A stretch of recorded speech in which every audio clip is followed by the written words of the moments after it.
So for this next story, we're just going to take a deep breath. For a reason.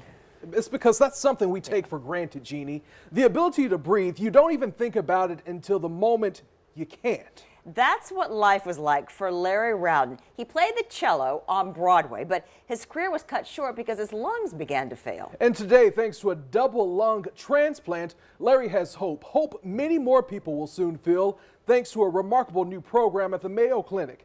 Our Juliette introduces us to Larry and takes us inside the process. It sounds like a science fiction movie. Lungs outside of the body hooked up to a machine. From there, doctors run tests, see how they would work inside of a new body, or even treat the lungs to make them better candidates for transplant. Only a few centers in the country do this, and one of them will be right here on the First Coast at the Mayo Clinic.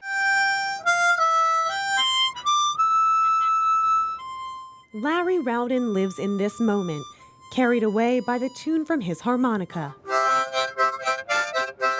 That's how you play a harmonica, you just breathe. Easier said than done. In fact, Rawdon's harmonica hobby started like this. That's one breath. In 2002, Rawdon started getting short of breath. It got worse, and he was diagnosed with idiopathic pulmonary fibrosis, a terminal lung disease. It's like a bucket of cold water in the face or something.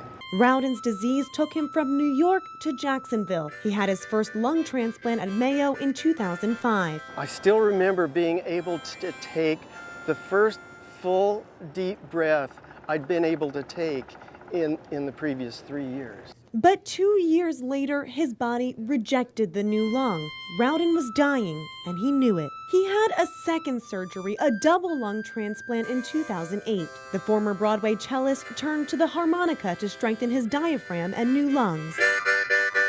Soon, a new facility at Mayo Clinic will help more people like Rawdon get the lungs they desperately need. There's only one other center right now in the country that's actually doing what we do, and that's in Silver Springs, Maryland. The Lung Restoration Center will house a process known as ex vivo lung perfusion, or EVLP. This video from Lung Bioengineering, a subsidiary of the group working with Mayo, shows the process. The perfusion pump is started, and with this step, the EVLP procedure clock starts. Right now, only about 20% of donor lungs are good candidates for transplant, according to Dr. David Erasmus. So that means 80% of all the lungs that potentially might be used are actually discarded. Dr. Erasmus says they usually err on the side of caution, throwing out borderline lungs because they don't want to take a risk. With EVLP, doctors can see how the lungs would behave when transplanted, get a better picture before deciding whether to toss them or move forward. The lungs can also be treated to get them into better condition for transplant. One can introduce antibiotics or steroids or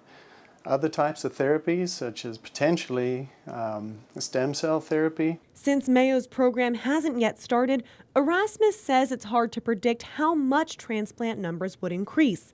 But he says in a similar program, it was around 25%. That means more people like Rawdon get a second chance to live. I used to enjoy more things, but now I enjoy things more. Like the Rockefeller tree he once took for granted but plans to see this Christmas, or watching his 2 daughters become adults and celebrating 48 years of marriage to his wife, Katie. And for anyone, but especially Rawdon, that is amazing indeed.